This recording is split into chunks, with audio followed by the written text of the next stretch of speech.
Alright, welcome back. You should have just completed reading Ethics, a Very Short Introduction, Chapter 2, and had a little bit of time to let the ideas soak in. Now we're going to talk about the first category of major ethical issues that we want to discuss in this chapter, and that is issues that arise relating to life, death, and mortality. These are further broken down into three categories: birth and childhood, dying and killing, and mortality and meaning. So let's take a look and see what we've got. So we can break down our major ethical issues of birth and childhood, and again, into three categories. For some reason, 3 is a recurring number today. There are 3 really hot topics, sort of. I guess we could call them hot topics anyway, in the ethics of birth and childhood. At least 3 that we're going to talk about. And these are abortion, genetic engineering, and parenting and parental rights. What these all have in common is that they deal with parents and their children or future children. That is, it has to do with the relationship between a parent and a child, or future child.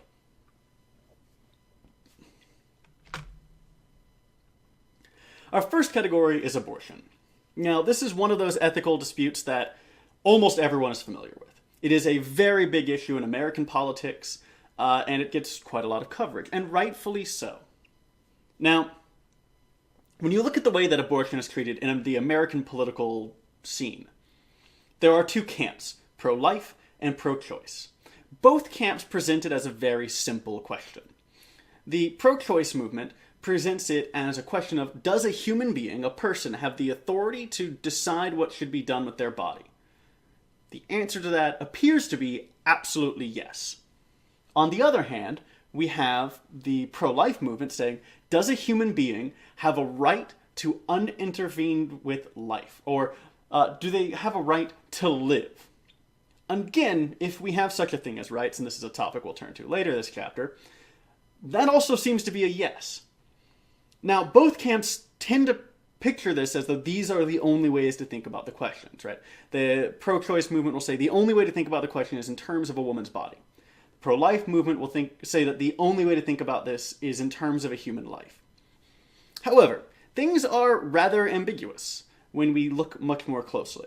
Yes, I have a right to use my body and control my body however I feel, with limitations.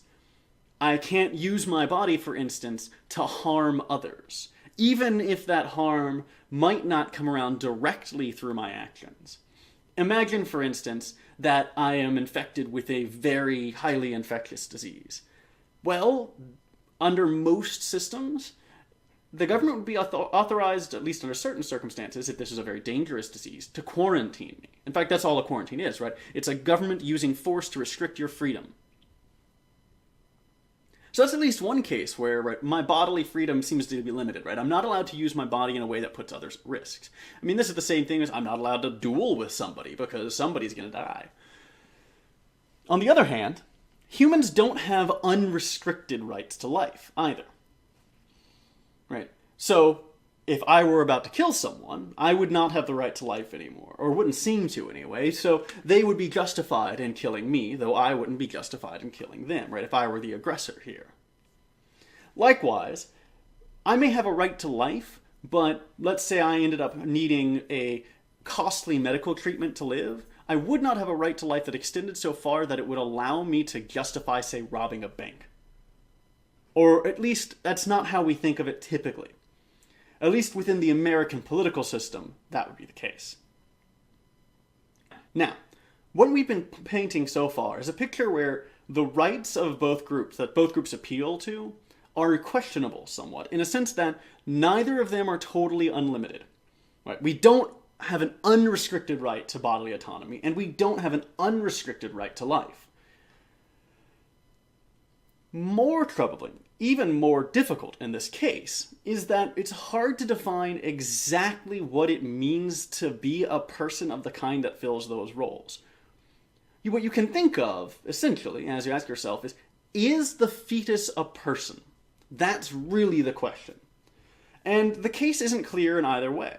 Right. So we have what's a version called a Sorites paradox, or paradoxes that have to do with sort of vague boundaries. On the one hand, a child once born is a person. Most people would agree with this. We could even really go paradigmatic and be like, an 18-year-old adult's a person. Go back a day, go back a day, go back a day, da, da, da, da. And okay, well, how about a person one day before being born? Are they a person? 2 days? 3 days? 4 days? 5 days? You can break it down to hours or minutes even, if you really want to push it. It's not clear where that boundary should be drawn. There doesn't seem to be anything special about the process of giving birth that imbues you with personhood. All the neurological structures and bodily structures that you come out with are in fact already in place while you're in the womb, at least right before you're born. On the other hand, if you go back far enough, you're now talking about a single cell. That doesn't seem to be a person, at least not as we standardly understand it. So one of the most critical questions for us as we try to move forward in analyzing whether or not abortion should be permissible as a society and as individuals is, where do we constitute the beginning of moral personhood? Where is it that we're going to draw a line between deserving of a right to life and not? Because that's going to mean a lot about how we think about this question. Now, it's not going to be the only deciding factor. Right. So as one of the examples in the book pointed out, there are cases where you might say, well, even though this is a person, it still doesn't have the right to demand this much of me. At the very least, however, that would cast abortion in a very serious light. And it would be less a medical procedure and more still be a medical procedure, but it would be more the equivalent of putting a gun to someone's head because they have a disease and you can't let them leave kind of thing, right? This would be seriously powerful, compelling problem, and unclear what's the right thing to do, perhaps. Anyway, so those are some things to think about when we deal with abortion. Our next issue relating to birth and childhood is genetic engineering. We are increasingly able to intervene in the genetic code of forming human lives. A particularly relevant case of this is relatively recently. We've moved forward and developed what's called mitochondrial replacement therapy. I think it's mostly used in the UK right now. There are some diseases that are carried through your mitochondrial DNA. And by splicing in the genetic material of a third party, that is someone who's neither your mother or father, from a healthy woman, they can essentially eliminate your risk of this disorder. But that does mean that you now have genetic material, ostensibly, from 3 different people. Now, this is pure therapy. That is purely meant to avoid certain undesirable or dangerous, really dangerous diseases, things that will limit the livelihood or the life expectation of a child. And in those cases, we tend to be maybe okay with it. Some people are still uncomfortable with it because, in a sense, right, we are tinkering. We are tinkering with the basic elements of what makes a human human. But when you really press people on this, what seems to really bother them is the idea of what's coming next. The boundary between therapy and enhancement is very slim. The boundary between helping you avoid an illness and making you stronger, it's a very narrow line. And it depends a lot on what we define as an illness. Right? What counts as a genuine medical intervention? As we get more capable in intervening and manipulating genetic codes of forming lives, we are going to be more and more able to write the genetics of a being to be what we want them to be. This leads to what something is called designer babies, which is you can walk into a store and say, I want my child to look like this, be this tall, have these genetic predispositions, and barring any complications unrelated to their genetics, it'll happen. You can have children who are genetically designed to be smarter, healthier, right? Not prone to cancer, not prone to diabetes, not prone to any psychological disorders, prone to enjoying the outdoors if we ever find genetic predispositions for that. Right? Anything that is contained in your genome, theoretically, we could write into your life. This bothers some people. This is moving full on into the realm of quote-unquote playing God. Now, as your book pointed out, playing God by itself is not a moral charge. We play God in some sense every day. But the invasion of artifice into naturalness does bother people a lot. it also represents a point where a parent is making a serious decision about their child. As it is, your parents do determine your genetic makeup, but it's not like they intentionally determine. They didn't design you to be a certain way. Surely they try to teach you to be certain ways, and you probably share many of their traits just because that's how genetics works, but they didn't pick you from a magazine. Moving into designer babies gives your parents even more control, gives future parents even more possibility of control, right? You could design a child to be exactly as you want. And this is bothersome for some people because it seems as though we're erasing a certain amount of human freedom or transferring it to the hands of their parents. However, this introduces an interesting wrinkle. Parents are generally allowed to make medical decisions for their children. How is this any different? And this will lead us to our third question, major ethical issue having to do with birth and childhood. And this is parenting. So this third topic is parenting. And we want to know, really, about the extent of parental rights and authority. Take, for instance, vaccination requirements. Some people believe that vaccines cause serious disorders. Now, there's very little evidence for this, but there is still, nonetheless, a rather popular or somewhat popular pseudoscientific belief that vaccines, for instance, contribute to autism. Let's say Bill, imaginary friend Bill, believes that, and Bill has a child. Now, I don't believe that, and the government's official stance is that that is not true. But Bill decides, because of his belief, not to get his child vaccinated for measles, a potentially life-threatening illness.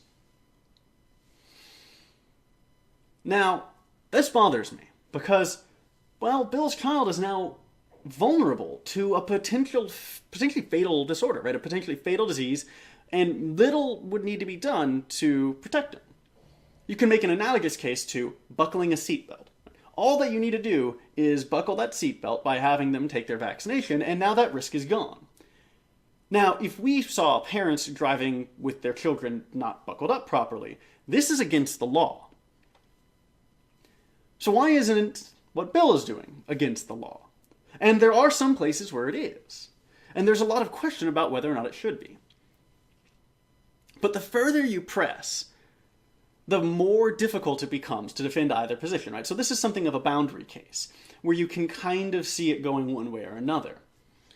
But, for instance, we can deal with things like, well, what if some of the ideas that people are teaching their children are deemed by the government to be dangerous? Let's say, for instance, that our government decided that religious belief of any kind was dangerous. This would be something like what China did once upon a time during its Cultural Revolution and the sort of rise of communism, right? Is that religious belief is a dangerous thing, so it's gone. We could essentially follow the same reasoning to say you don't bring your children to church, ever. It's against the law. But this seems more problematic. Right? So somewhere between buckling your kid's seatbelt and not teaching your children values that the government just doesn't espouse, right? We could also talk about things like if the government didn't want you to believe in conspiracy theories, right? They don't want you to believe in chemtrails, which is a conspiracy theory that has to do with those clouds of water vapor that form behind planes being something other than water. Well, if you don't want your kid, if the government doesn't want your kids to believe that, they could just outlaw it. But this seems like a horrific invasion, right? This seems like a drastic overreach. But the boundary between these two cases is not always going to be clear. Imagine someone teaching their child to be a hateful racist. That's pretty problematic. I mean, yes, free speech, but doesn't that child have a right to grow up in a way that's beneficial, grow up in a healthy environment? Right? If we just changed it slightly so that the parent was being abusive towards the child, not an external group, then we start getting really uncomfortable. Then the DSS might get involved. So one of the other major ethical issues we have to deal with childhood and parenting is where do we draw the line between your authority as a parent or a parent's authority and the social authority to override that for the good of the child, right? Where do we consider the rights of a parent and the good of a child, and how do they weigh up against one another? So that's enough for those. Let's now look at some of the moral issues associated with dying and killing. These are connected because they're both connected to the idea of death, in fact, dying, right? And we've got two major issues here. One is euthanasia and suicide, and the other is capital punishment. Euthanasia, or good death, is a term used for voluntary or assisted suicide. This is where someone decides that they're in so much pain, or they're old and they don't want to, they don't want to deal with any more disease progressing, what have you. Something usually happens for people with a terminal illness, and they just decide that they're done. So they want to take a non-painful, lethal dose of a medicine so they can die peacefully and in their own way, as they choose to die. Currently, this is generally speaking illegal in the United States. But it's not clear why. If you have autonomy over your own body, as that seems to be the case, then you probably should be able to end your own life. One idea is that there's an obligation of self-care. This shows up in faiths that think that it's immoral to commit suicide, more generally, right? So not just euthanasia, but any form of suicide is fundamentally immoral. So one major question for us is going to be determining whether or not we think that suicide can be done morally, whether or not there's ever a case of a moral suicide. We need to think, for instance, about prospective suicide as well. So let's say I write a will, and I say, if I am ever in a persistent vegetative state, that is, most of my brain is shut off, pull the plug and let me die. Now, there's something interesting in the way that we do medicine in the United States, at least. We do not seem to like euthanasia, but we are okay with letting die. That is, we won't kill, but we'll let them die. Now, arguably, letting someone die is way more painful than, say, giving them an overdose of morphine. They will be having a good time on their way out, as opposed to, say, taking a feeding tube out where they're going to slowly starve to death. One of the methods that's often used for this sort of letting die approach.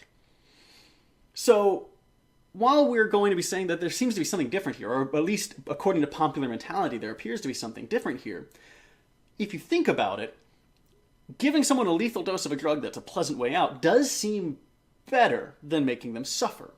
There's also the boundary of what is the difference between killing and letting die, right? If I walk by a lake and there's a child drowning, and I walk away instead of helping them, right? And I could just wade in and pick them right up, right? And I don't do anything. It kind of seems like I killed them. I mean, technically I just let them die, but it feels like I should be pretty much equally blameworthy at murdering them, right? I didn't shove them in there, but it would have taken 5 seconds to pick them up. And I didn't. So there does seem to be something fuzzy about this idea of a distinction between killing and letting die. Another hot issue when we relate to euthanasia and suicide is the fact that many people, when they're in a circumstance that would warrant euthanasia, are not able to make decisions for themselves. They're either under too much pain, they're under heavy medication, they're not mentally together anymore, or they're simply unconscious. So we'd have to allow for medical decision makers, family members, to determine when to pull the plug. Or if we're going to follow a euthanasia approach of killing as opposed to letting die, it's going to be something like when they're going to inject you with a lethal dose of morphine. These continue to be significant political issues, and they're things to think about as we move forward. So that's the euthanasia and suicide bit. Now let's turn to capital punishment. Capital punishment is executing someone, right? So you take a murderer, you put them on death row, you put them in the chair, you flip the switch, and they die. There's a big question about whether or not we should allow capital punishment, not just as a society, but as a world. Now, on the one hand, the right to life might seem to be unconditional.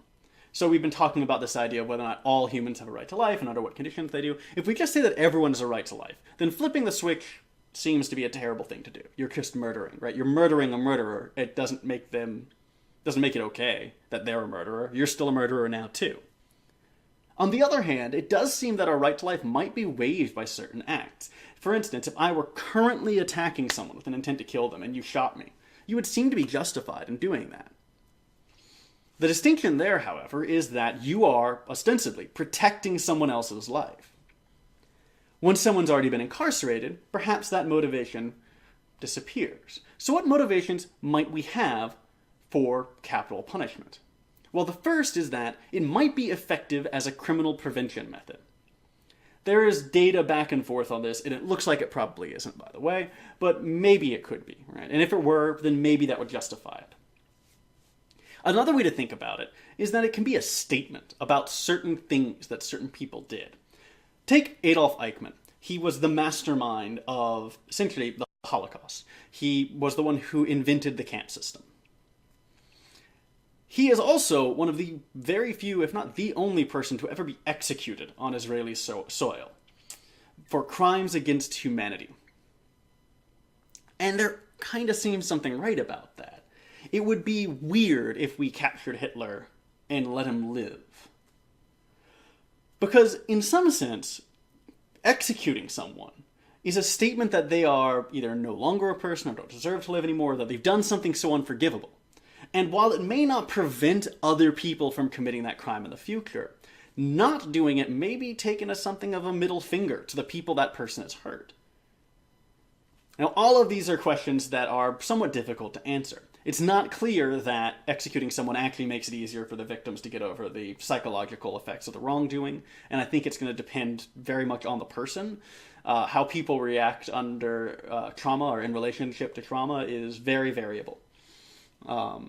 Likewise, there's some good evidence to indicate that capital punishment is not effective as a criminal prevention method, but that could be tied to the way we do it, perhaps. Maybe something more gruesome would convince people not to do bad things in the first place, right? Maybe the problem is that we're being a little bit too clean. All questions to consider. But the things that make this particularly relevant here is that capital punishment is fundamentally a question about the moral value of death. With that in mind, let's move on to a broader question. Not just death, but the fact that we die. And this is going to be a matter of mortality. So our ethical issues relating to mortality are the certainty of death, that is the fact that we all know we're going to die, and the meaning of life with that in mind. These are both bound together by the fact that the knowledge and the foreknowledge that we are going to die necessitates us answer these two questions. One, how do we deal with the end of the tunnel? And two, what's the point of the trip to get there? So let's turn to our first question. The certainty of death. Well, no surprise to you, I'm sure, we're all going to die one day.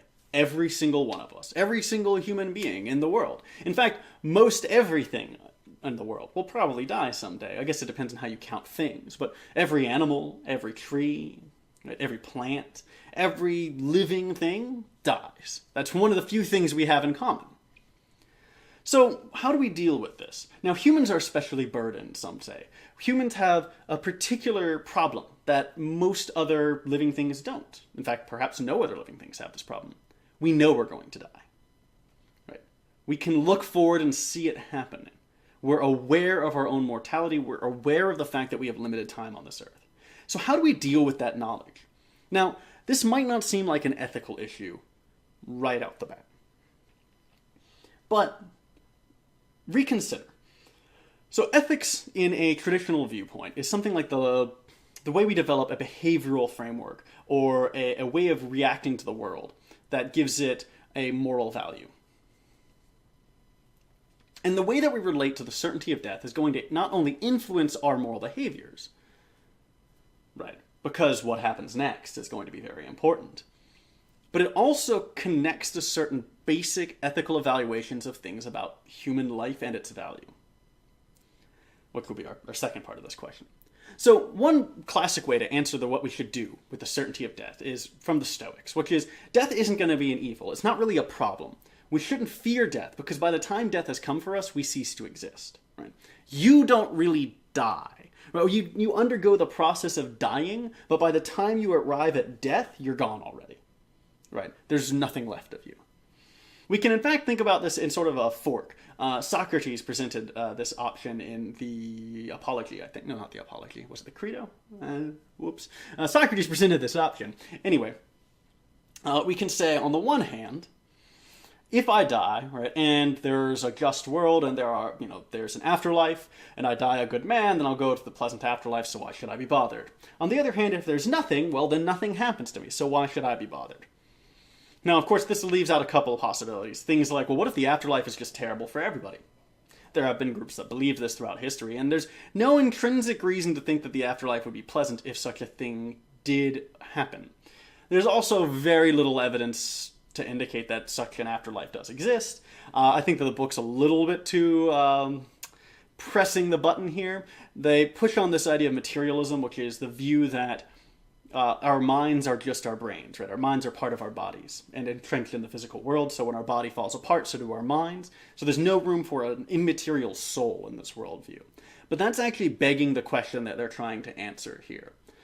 Because the afterlife, so to speak, right, is essentially just asking, is it possible for your mind to exist without your body? Right? If the answer is yes to that, then the afterlife is possible. Since he's beginning from a materialist point of view, they've already answered no to that question.